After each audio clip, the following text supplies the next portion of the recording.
Hey everybody, this is George Herrera with the Queens Home Team at Keller Williams Realty. Just wanted to touch on a common real estate term here today. I wanted to talk about two real estate terms that you'll hear here in Queens, and they go hand in hand, so it's something good to understand and what it means and how it's used. So the two terms that I'm speaking about today are referred to as cash at contract and cash at closing. So this is something that you might hear from an agent if you're thinking of making an offer, or if you're a seller and someone's presenting an offer to you, then part of the terms of the offer will be cash at contract and cash at closing. So let's start with cash at contract. So cash at contract, what does that mean? That means how much will be put down at the contract signing.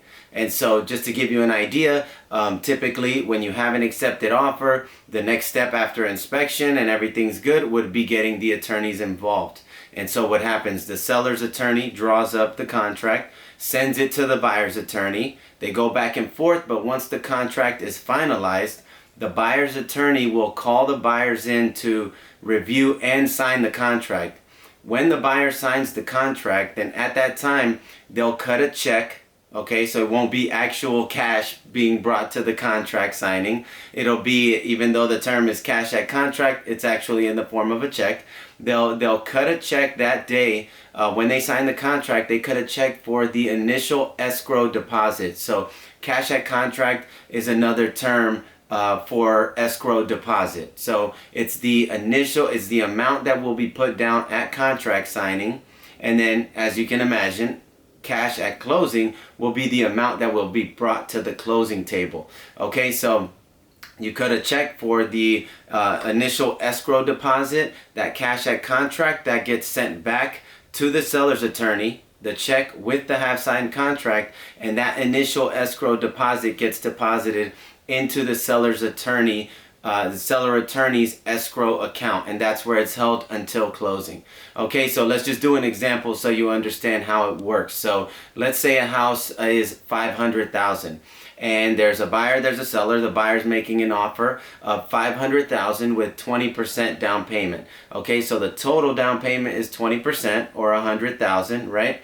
And so when they draw up their offer, the terms of the offer will say purchase price $500,000. Cash at contract will be the amount that will be put at contract, and cash at closing will be the remaining down payment, right, that will be put at closing. And then it will say subject to mortgage in the amount of, and it will have the mortgage amount that they plan to obtain.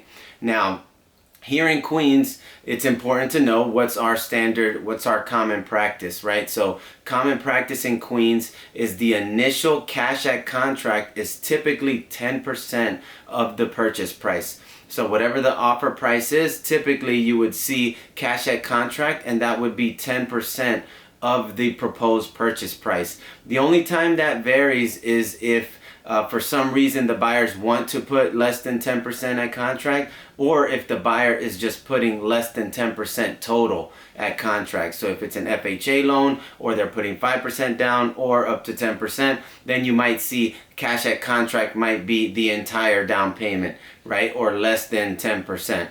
But typically for most deals, you'll see the offer will say purchase price, cash at contract, 10% of the purchase price, and cash at contract will be the remaining down payment, whatever that is, and subject to the mortgage, which will be that mortgage amount that they plan to take. So in our example, purchase price $500,000, cash at contract would be $50,000, right? 10% of the $500,000, and then cash at closing would be the other $50,000. So the remaining down payment, right, would be brought to the closing table. So that's how the terms are used. Cash at contract, cash at closing. Cash at contract is also referred to as the initial escrow deposit. So just in case you come across these terms, or an agent tells them to you, or if you're a seller and an agent or a buyer tells these, speaks some of these terms to you, at least you know what they mean. If you have any questions about